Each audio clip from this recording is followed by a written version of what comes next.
இந்த பையன் டிராயிங்கை ரொம்பவே அழகா வரைஞ்சிட்டு இருக்கான். அப்ப அங்க டீச்சர் வந்து டிராயிங்கை ஃபுல்லா கம்ப்ளீட் பண்ண சொல்றாங்க. இவனும் ரொம்பவே குழம்பிட்டு சொல்றான், ஃபுல்லா கம்ப்ளீட் பண்ணிட்டேன் டீச்சர்னு. அப்ப டீச்சர் நினைக்கிறாங்க இவன் சோம்பேறியை பட்டு இவன் ஃபுல்லா வரைய மாட்டேங்கிறான்னு. ஒரு ஆப்பிள் வரைய சொல்றாங்க, அதையுமே இவன் பாதி தான் வரையறான். அப்புறமா ஒரு கிளாக் வரைய சொல்றாங்க, அதையுமே இவன் 80% தான் வரையறான். இதை இப்படியே விட்டா சரிபடாதுன்னு அந்த டீச்சர் அந்த பையன்கிட்ட கண்டாக்டர்கிட்ட போய் பார்க்க சொல்றாங்க.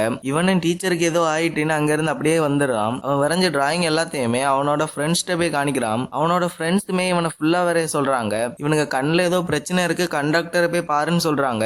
இவனும் வேற வழியே இல்லாம கண்டக்டரை போய் பாக்குறான். அப்பந்தான் இவன்கிட்ட இருக்க பிரச்சனை தெரியுது. இவன் ஒரு 80% டிராயிங் வரைஞ்சாலே அவனுக்கு கண்ணுக்கு அது 100% தெரியுது. இப்ப டாக்டருமே ஒரு போட்டோ கொடுத்து இதை வரைய சொல்றாங்க. அவனும் வரையறான். ஆனா அவன் ஃபுல்லா வரையாம ஒரு 80% தான் வரையறான். ஆனா அது அவனுக்கு கண்ணுக்கு ஃபுல்லா வரைஞ்சது போல தெரியுது. இப்ப அவனோட ஃப்ரெண்ட்ஸ் எல்லாருமே சேர்ந்து அவனுக்கு இருக்க பிரச்சனையை அவனுக்கு எடுத்து சொல்ல ட்ரை பண்றாங்க. அவனுமே அதை புரிஞ்சுக்கிட்டான். கடைசியா அவன்கிட்ட இருக்க பிரச்சனையை அவன் அக்செப்ட் பண்ணிடுறான்.